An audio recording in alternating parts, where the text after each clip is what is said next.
Hey, it's Brandon Stiles, and today we're talking about Facebook ads benchmarks. What is good, what's bad, what matters, and what doesn't. So let's jump in.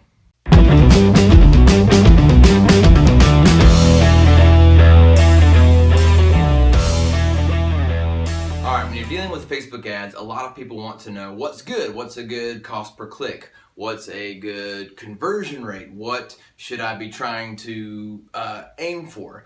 And of course, like the answer to everything in life, it depends. But I don't want to give you that. I don't want to leave you hanging today, all right? I want to give you some actionable numbers. So I can tell you what I look for when I'm running my Facebook ads. So let's say you run an ad to some cold traffic.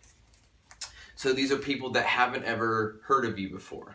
So maybe you are a dentist and you're trying to get in new clients. People have never heard of you. They're like, oh, this is a new dentist. This is great. I can't wait to learn more about him. So let's say you run an ad. All right, here's the ad. It's doing really good. Everyone's happy. There it is. Ad. And let's say that this ad gets 1,000 reach. Okay. And then let's say it gets 40 clicks. So either 40 people click the link here in the ad, or 40 people click the button, whatever you have right here. So that means that this ad, the click-through rate is 4%, right? So it's 40 over 1,000. I'll take that. 4% click-through rate, that's pretty darn good, all right? So when you're looking at click-through rates, in my opinion, anywhere between the 3 to 5% for a click-through rate is doing pretty good. With warmer traffic, you might get higher than that, so it might be 10%, or, I mean, gosh, you might have an ad that blows everyone away and it gets 20%. But if I'm looking at just cold traffic, people that have never really heard of you, anything like that, you're looking at 3 to 5%. That's what if I can get that, I'm pretty happy with that. All right, so you're getting 40 clicks on 1,000. Now that's a little bit different than what people do when they get to the landing page. So this ad, remember, just gets them to the landing page. So let's say 40 people get there, and out of those 40, only 4 sign up for your mailing list or whatever you're giving away at that point. So that's still 4 out of 40, which is going to be 10% conversion rate on the landing page.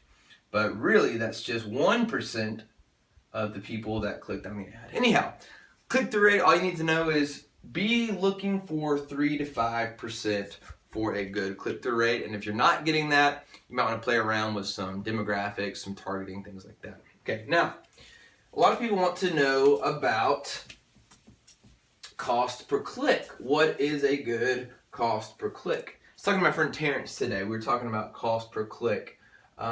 This metric came about with Google AdWords, and everyone's like, hey, I'm getting really good cost per click, CPC, ha.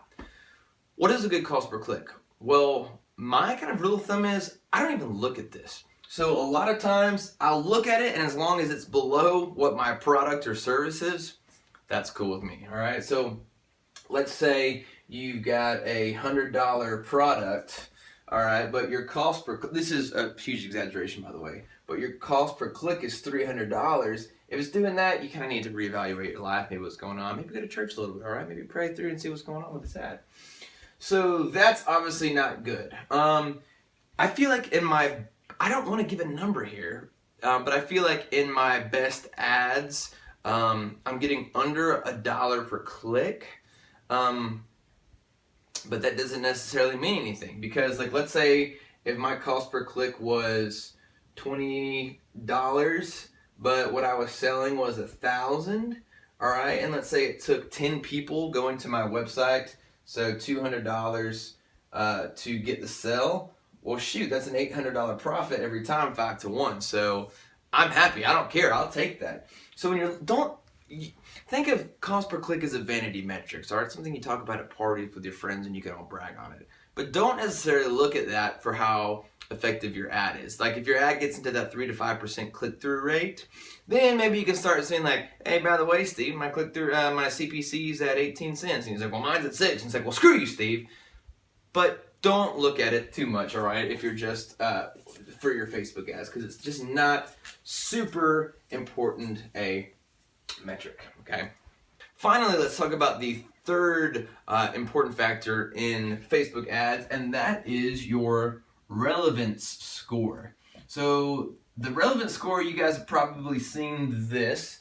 It is on a scale of 0 to 10, 0 being the worst, and then 10 being the best. So if you got an ad with a 10 relevance score, then you're doing pretty darn good. Now, how does Facebook calculate that relevance score? Well, basically what this means is that how relevant is your ad to the audience you're showing it to, okay? So if you are a dentist and you're showing your ad to people with no teeth who have toothaches, you're probably going to land this 10. If you're showing your ad to other dentists with perfect teeth, immaculate teeth, they don't have to brush their teeth and they're living long, healthy lives, you're probably going to get closer to this 0 right there. Now the relevance score changes every single day. So one day you can have a 4, one day you can have a 7, one day you can have an 8, 10, whatever. It depends on a lot of stuff. It depends on frequency, how often a person has seen an ad, and it just depends on how people are clicking that day, okay? But this is kind of my rule of thumb for a relevance score, because the higher your score out of 10, the lower your cost per click is going to be, the higher your click-through rate. Basically, the less you're paying to get clicks on your ad. So here's my rule of thumb. If I've got less than an 8 on a relevance score for a day, I'm kind of reevaluating that ad. And I'm kind of saying, okay, do I need to improve the image? Do I need to improve the targeting, change the headline, change the offer, whatever. I have another video that walks you through kind of the stages of your offer, and it kind of gives you the importance when you're A/B testing of what you should change first. But anything less than an 8, you're not going to be extremely relevant. 7 actually seems to be pretty common. I've got a lot of 7s in my day. I have not hit a 10 yet, but usually 8 or 9 is really, really good. So if your relevance score is like 0 to 5, you really have got to change that up, all right? Once you get to the mid-level, which would be 6 to 7, it's not doing the best it can. It's not the worst. It's kind of middle ground, but I would still look to improve it. Once you get to this 8, 9, and even the 10 range, you're getting the most efficient use of your money and your ad spend. So those are kind of the Facebook ads benchmarks that I lay out. Hopefully that helped. So go out there and check your ads. How's the relevance score right now? What is your click-through rate? All right, what is your frequency? Another thing is frequency. So like, let's say if you see, frequency is how many times your reach has seen the ad. So let me put that in a different way. Say you've targeted your audience, and your audience is 100 people. Those are people's heads. Sorry, this isn't an art competition, all right? That's your audience. So say it's just 100 people, all right? And say your ad has made 300 impressions. So that means that all 100 of these people have seen your ad 3 times on average, okay, right? 300 divided by 100, 3 times. You can suffer from what's called ad fatigue, and ad fatigue is when people see your ad too many times. You've probably seen that ad before where you're like, gee, YouTube Red does that a lot. YouTube Red follows me around the internet. I'm like, geez, how many times do I have to see this ad before they don't get that I don't want YouTube Red? I don't want YouTube Red right now.